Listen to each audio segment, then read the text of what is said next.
Is Jay-Z really in the Illuminati? Is Donald Trump? Is Katy Perry? Am I?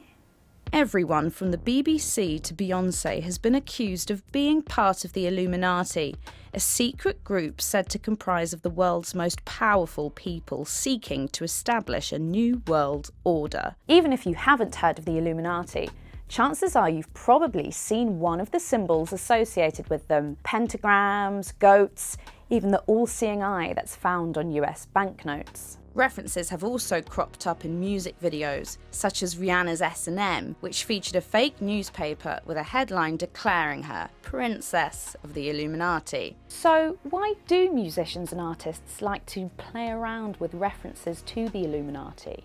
I think quite simply, they're just having fun. They're just entertained by these stories, like many of us are. I'm reminded of a conspiracy theory from 1966 that Paul McCartney of the Beatles had died in a car crash on the way home after doing some recording. And he'd been replaced by a Canadian DJ who looked a lot like him and quickly learnt to play the bass and sing. Paul McCartney has never denied this conspiracy theory.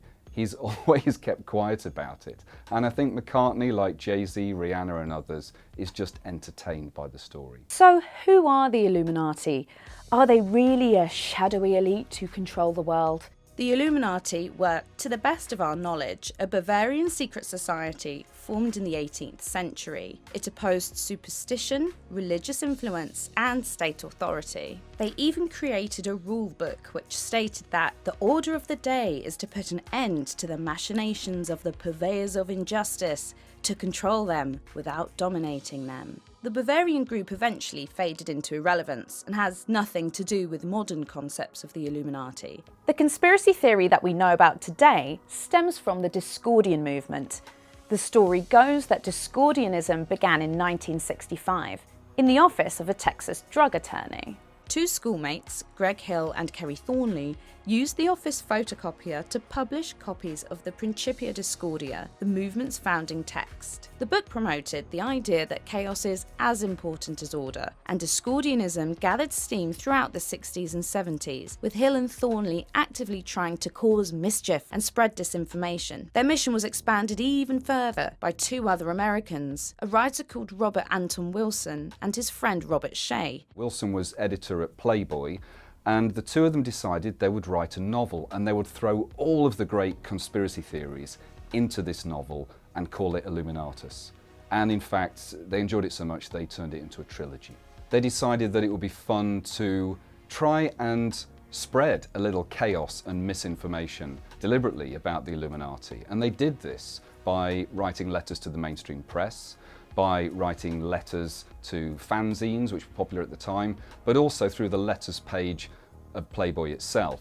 They would also write in letters from imaginary readers saying that the Illuminati weren't real at all, or were kind of sitting on the fence. It didn't really matter. What did matter is that all these people seemed to be generating this conversation about the Illuminati, and the idea was that you, as the reader, were supposed to question that, interrogate it, ask, are they really real?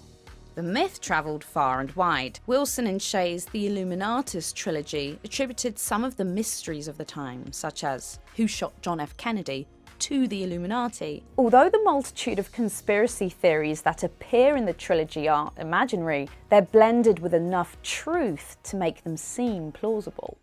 Probably the oddest theory was the suggestion that Adam Weishaupt, the founder of the Bavarian Illuminati, assassinated George Washington and assumed his identity as President of the USA. Believers of this theory point to Washington's portrait on the US $1 bill, which they suggest is actually the face of Weishaupt. Despite its lack of mainstream sales, the trilogy became a cult favourite. It was even made into a mammoth 8-hour stage play in Liverpool, launching the careers of British actors Bill Nighy and Jim Broadbent.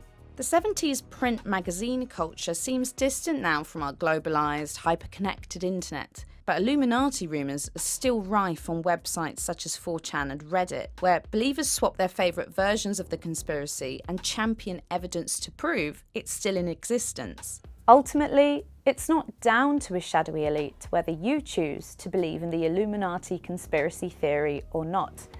It's up to you. Thanks for watching. Don't forget to subscribe and click the bell to receive notifications for new videos. See you again soon.